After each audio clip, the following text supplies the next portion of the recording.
Welcome to this next installment of the Cold Steel 2 story summaries.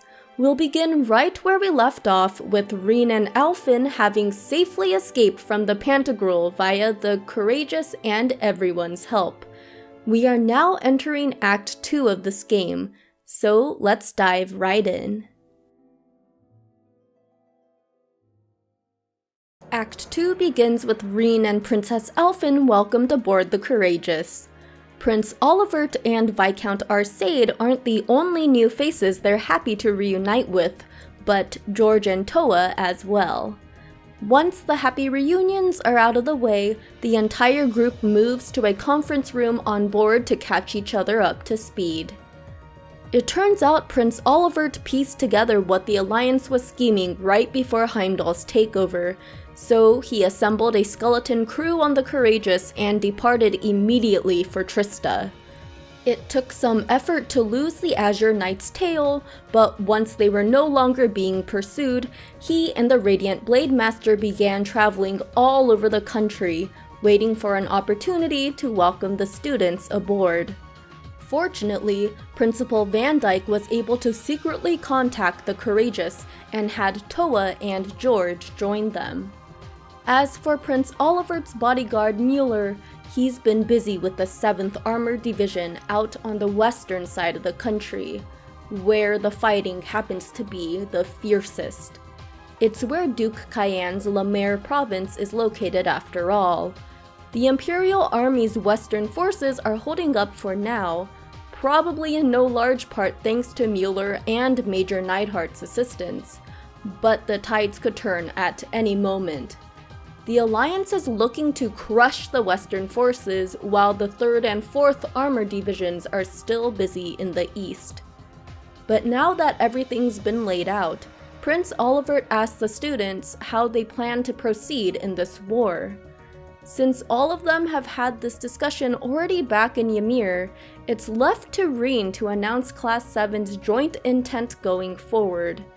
In the typical Rean fashion, of course, even Milliam has to call it out.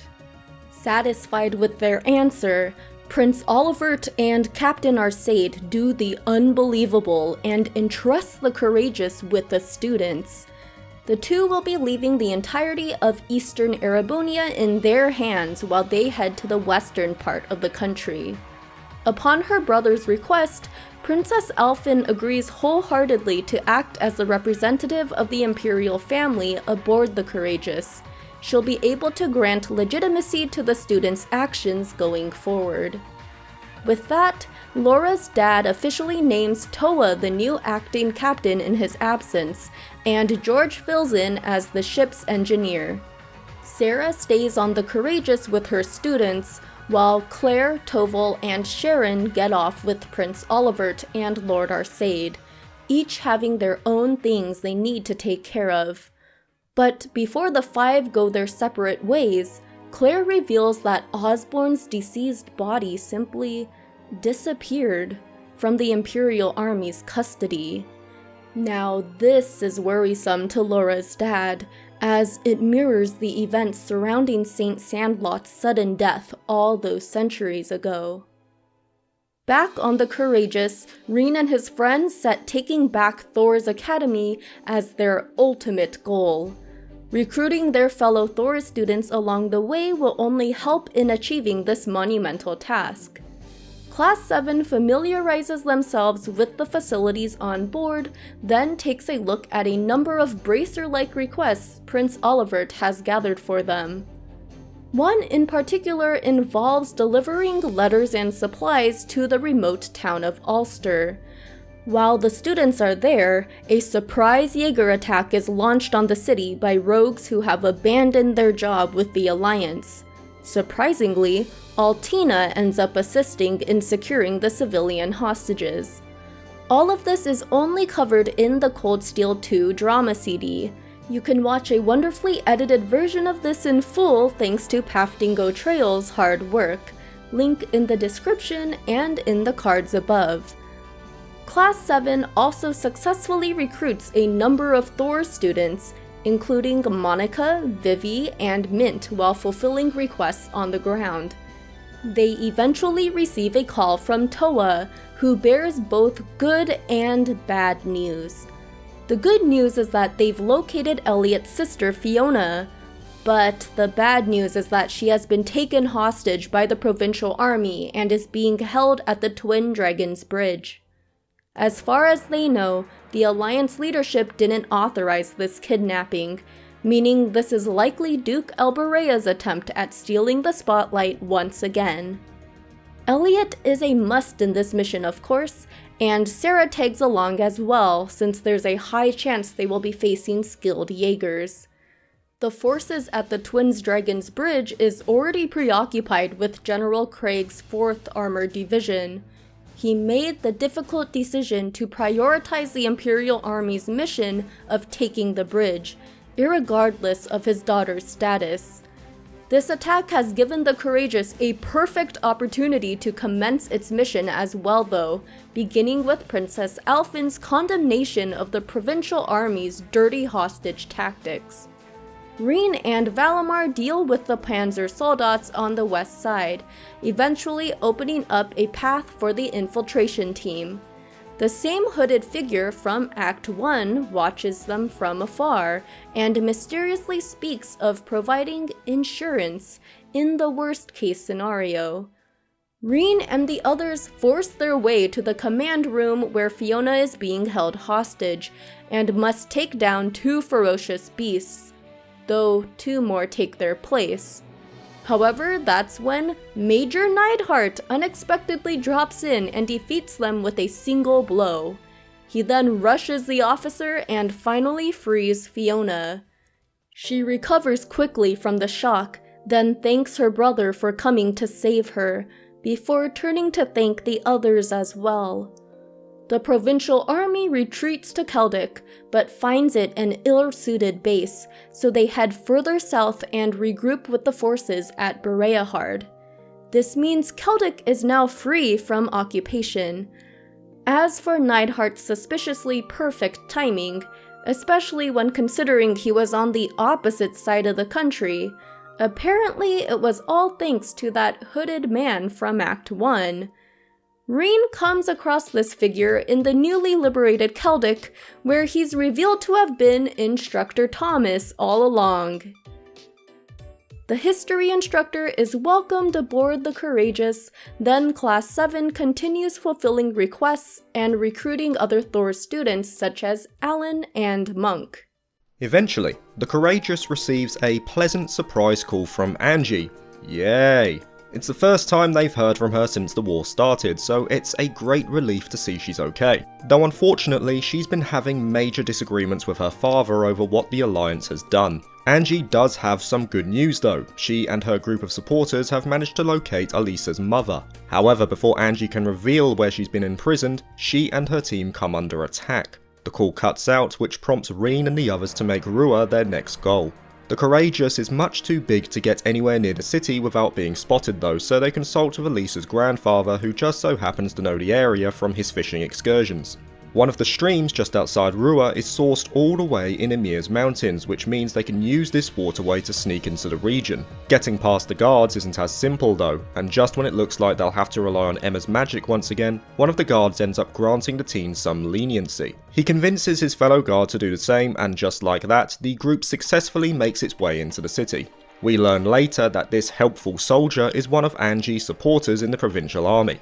Rean and the others do a brief sweep of the city and discover that Angie's uncle, Heidel Rogner, has become acting chairman of the RF group. Then at the cathedral they come across a nun who's a completely unfamiliar face to Alisa. However, the nun later reveals herself to be Angie all along. Now that they've been reunited with each other, it's time to get down to business. As acting chairman of the Reinford group, Angie's uncle has shut down most of the factories except for the ones that are currently manufacturing arms for the Alliance. But as for Angie's father, he feels guilty for what happened to the Imperial family in Heimdall. He may not be a fan of the Reformists, but he is loyal to the Emperor. The ticket to getting Marquis Rogner to withdraw from the war may just lie with this. But ultimately, Angie doesn't want to see her friends hurt. She asks them to turn back since this is a Rogner family issue. But of course, Rean and the others can't do this, Alisa especially with her mother still imprisoned. Knowing that there's no use trying to convince them otherwise, Angie accepts their help. The entire group makes contact with the Courageous via the diner's orbal computer and begins devising a plan. Angie's uncle is known as a spineless coward when it comes to Irina Reinford, so freeing Elisa's mother will be their first course of action. Doing so will also prevent anyone from using her as a hostage against them. Chairman Irina is currently being held on the Eisengraph, which was seized by the Alliance and is currently stationed at the Saxon Iron Mine. After they free Elisa's mother, they'll proceed to arrest Heidel Rogner, which will allow Chairman Irina to retake control of her company. Then at last, Angie will be free to challenge her father at the Schwarzdrach barrier. Meanwhile, the Courageous will wait as close to Roer as possible, ready to provide any backup as is necessary. With that, they enter the mine with guns blazing, but before they can get to the Eisengraph, one of the guarding Jaegers tells his friends on board to get the train moving. Rean and the others manage to jump onto the roof of a now moving Eisengraph before it can completely depart the mine station. Then they must fight their way through a number of other Jaegers within the lavish train until they reach Elisa's mum. Chairman Irina is unfazed as ever by their arrival though, and remains so even at gunpoint.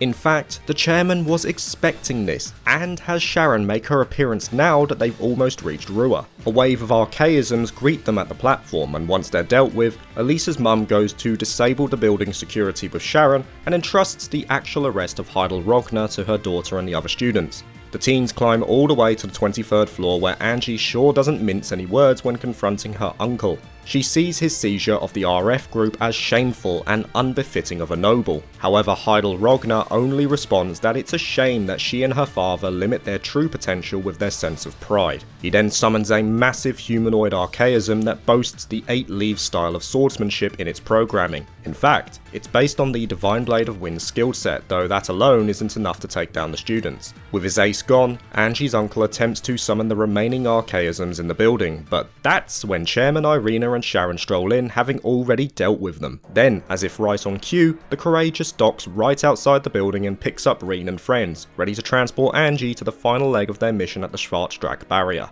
Angie gives a rousing speech to her loyal supporters within the Nortia provincial forces. Then they advance towards the fort. In the meantime, Angie's father receives word that his brother has been arrested and that Angelica is making her way to them as they speak. The Marquis begins preparations to face his unruly daughter, and once he's left, V cryptically states that this opportunity is too good to pass up. Class 7 and friends watch the Panzer Soldat battle between Marquis Rogner and Angie from the Courageous above. Angie's clearly been training hard to be able to use her Taito skills within her machine, but even so, her father holds the upper hand for the majority of the fight. The Marquis eventually lands a blow that severely damages his daughter's machine, but she manages to catch him off guard when he goes in for the final blow. His Hector unit is sent flying all the way across the field, which concludes the battle.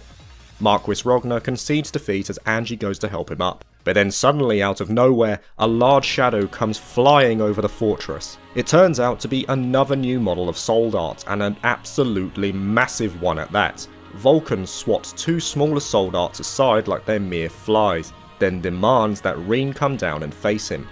It takes all they have, but Valimar and Rean are able to subdue the gigantic Soldat. This is no time to celebrate victory though, since the strain on V's machine has reached critical capacity. Vulcan manages to get his final words out, that he's been looking forward to reuniting with his Jaeger comrades and G, and that he's glad he could go out with a bang thanks to the Ashen Awakener, before the Goliath Soldat completely explodes. Rean can only scream in despair at his failure to prevent this loss of life. In the aftermath, Marquis Rogner stays true to his words with Angie and withdraws his forces from the Alliance. Chairman Irina restores order to the RF group and discovers that the Soldats are being primarily produced in the west. Then the following day, Rean and his classmates take time to rest in Roer while the Courageous receives maintenance. Rean takes some time to chat with Valimar.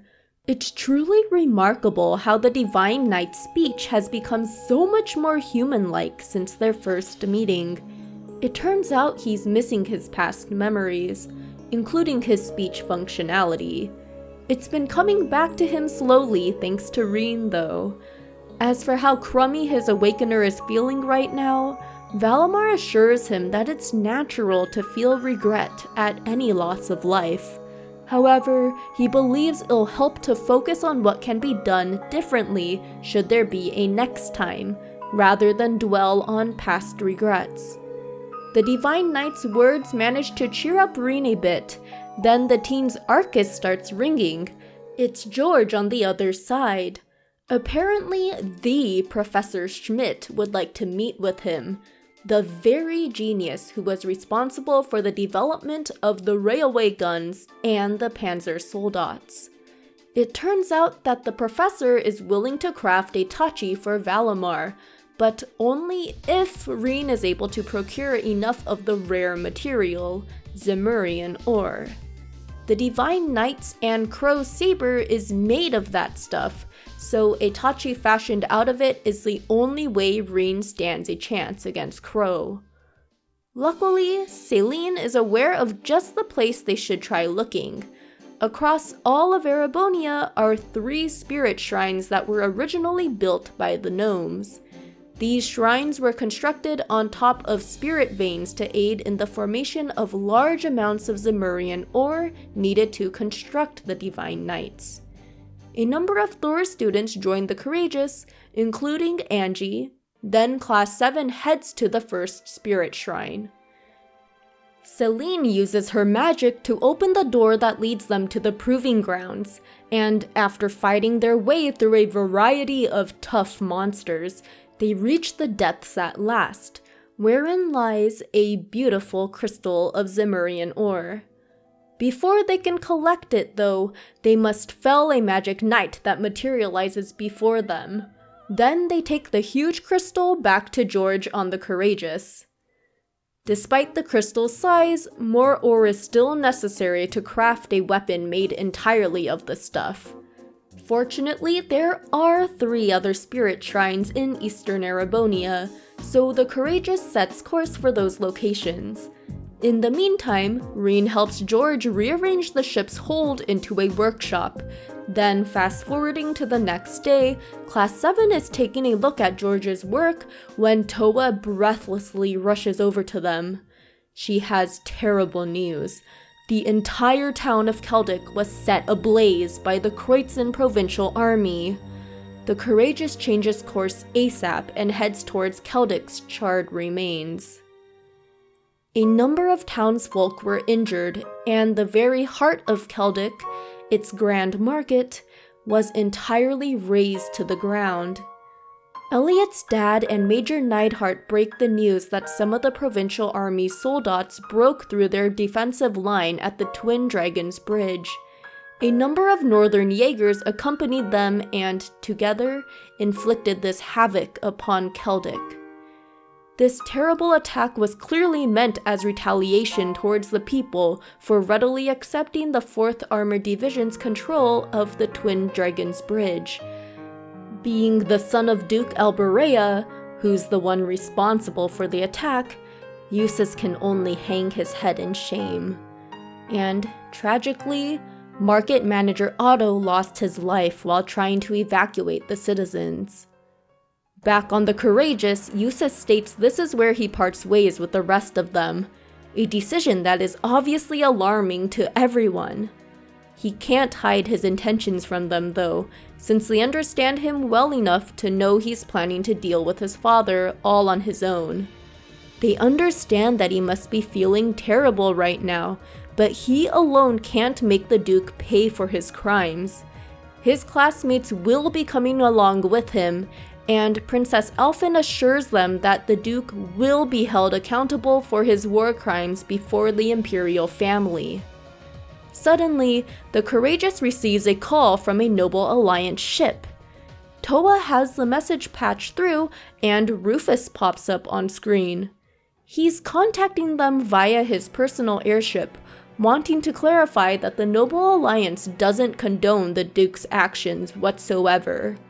His decision to attack Celdic was his alone, meaning Class 7 is free to arrest Duke Alberea without fear of retaliation by Alliance forces. Most of the Kreutzen Provincial Army is loyal to Rufus anyway, so there's only a small force of soldiers that's loyal to the Duke, all of which is holed up in Oryx's fort. The fortress should fall quickly if Class 7 were to work with the Imperial Army. Milliam and Sarah pick up on an ulterior motive from Rufus, seeing how he can't publicly oppose his father given his position in the Alliance. Though it may be rather cold-blooded on his end, At the end of the day, both Rufus and Class 7 can agree that Duke Alberea mustn't get away with staging this act of terrorism. Once the call has ended, Class 7 develops a plan in conjunction with the Imperial Army, and just a few hours later, the 4th Armored Division and RMP officially launch an assault on the northern and southern entrances of Bereahard. Like clockwork, they successfully force the city to call in reinforcements from Oryx's fort. Meanwhile, inside the fortress, Duke Alberea receives report that neither the Pantagruel nor Rufus have responded to his calls for aid. McBurn, Scarlet, and Duvalie can be seen watching from the side. Enforcer number 1 would much rather join the battles raging outside of Bereahard than lounge around here, but Duvalie's the one to remind him that it's not their place to fight in this war's major battles. Just outside the fort, Princess Alphen announces their intention to arrest Duke Alberea for his crimes against Celdic. Then Rean and Valimar easily clear a path to the entrance using their new Tachi. But then out of nowhere, Scarlet challenges Rean in a new high-speed model Soldat, the Kestrel. Like V, she no longer has anything worth living for now that the Chancellor has been slain. She wishes to go out with a bang as well, which nearly happens when the strain on her Soldat's engine exceeds max functional capacity. Rean refuses to let this happen again though. He expertly separates the cockpit from the main body right before the engine explodes, and while the others go on ahead, Rean tells Scarlet to find a way to atone for her crimes. It turns out Crow was watching an ordeal from afar. He's thankful that Scarlet's life has been saved, and has also noticed the improvement the Zemurian ore has made on Rean's Tachi. It's still far from having a shot at beating Ordeal though.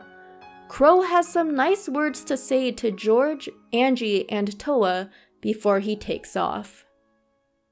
Back in the fortress, the Northern Jaegers are surprised to find that the rumors were true about Sarah Valestein and how she's become a school instructor. The latter makes it clear that Erebonia, not Northumbria, is her home now. She's here to make absolutely certain they never burn her home to the ground again. She refuses to let her students join in and takes on the entire group by herself.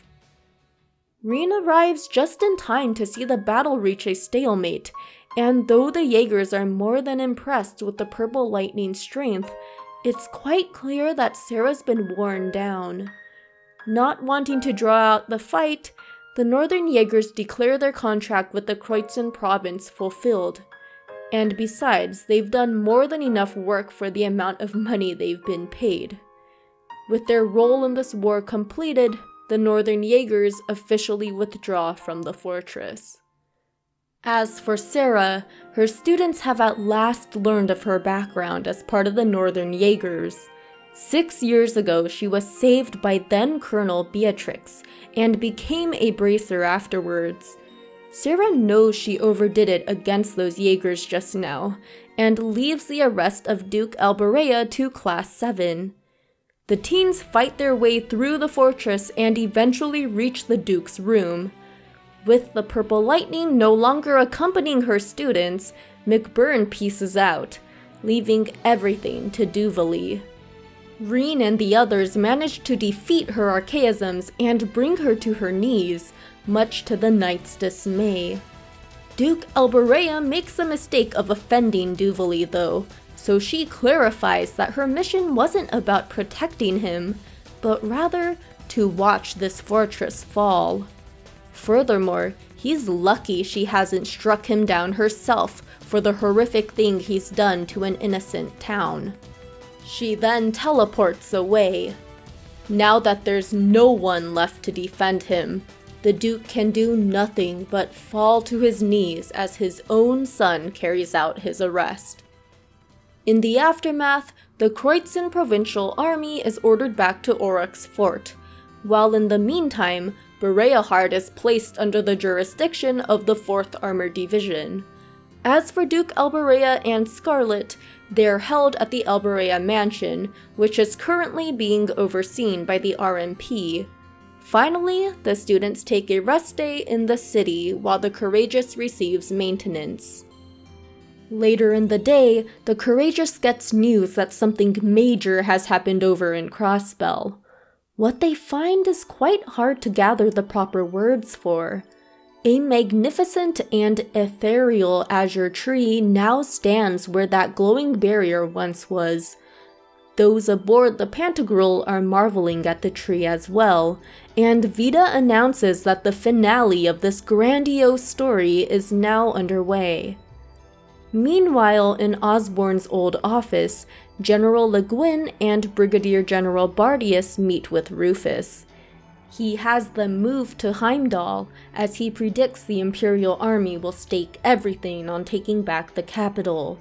Craig the Red and One-Eyed Zex should be more than sufficient opponents for the two strongest warriors in the provincial army. Though the Azure Tree is unnerving, there's nothing Class 7 can do but continue fulfilling requests, many that are particularly heartwarming by the way. They also go about finding more Zemurian ore from the 3 other Eastern Spirit Shrines. Their trial at the final shrine is cut short when magic blades appear out of thin air and defeat the Magic Knight with ease. Vita appears via Grianos, which comes as a complete shock to Emma.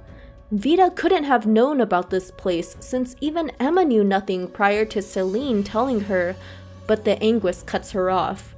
Unlike Emma, who's just a mere witch in training, Vita knows everything. With that, the powerful witch bestows a vision upon the entire party, a memory of then Prince Dreichels and Leanne Sandlot overcoming the Magic Knight trial themselves 250 years ago. The students are stunned. There's simply no way the War of the Lions involved Divine Knight battles, otherwise the entire world would know about it, right? It's then that Vita unveils an unbelievable truth behind the Divine Knights. As fragments of the great power, they will always be drawn to each other in conflict. Throughout the course of Erebonia's history, dark and tumultuous times of warfare have repeated themselves, and each time, the truth has disappeared from the people's memories. It's simply how this system works. It happens that the witches have been tasked with facilitating one part of this giant system since time immemorial. The elder of the Hexen clan had trusted Vita with this information, but she clearly chose not to share this info with Emma. She must have thought it would have been too much of a burden for her to handle. Emma begins tearing up at Vita's cruel taunting, but Rean tells her not to look away. Neither from the truth about herself, nor the truth that her classmates will be there for her, no matter what that truth is. All of Class 7 chimes in their support, which helps Emma steel her resolve. Prior to everything that has happened with her classmates, she merely followed her duty to the clan without questioning anything.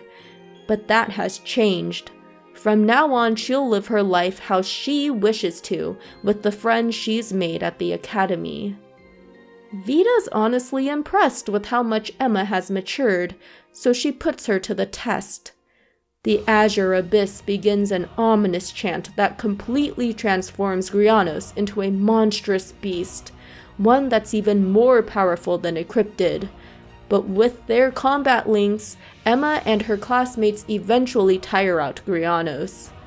Before vanishing, Vita leaves them with the cryptic parting words that they'll meet again at the Infernal Rite. Since none of the students' pressing questions can be answered until then, they do the only thing they can do, and collect the Zemurian ore. Professor Schmidt, with George's assistance, can now begin work on a tachi crafted completely from this rare material. Meanwhile, the Courageous receives a sudden and unexpected call from Captain Claire. She informs them that the Alliance forces have pulled back from the east side of the capital, including Trista. In their efforts to defend Heimdall at all cost, they've left the academy under the control of the upper-class students, who are currently led by Patrick, the Floralds, and a couple others from high-ranking families. The Alliance likely made this decision so that Thors would technically remain under noble control. The army will need Trista as a base during its operation to reclaim Heimdall, so the RMP's elite have been ordered to retake the town.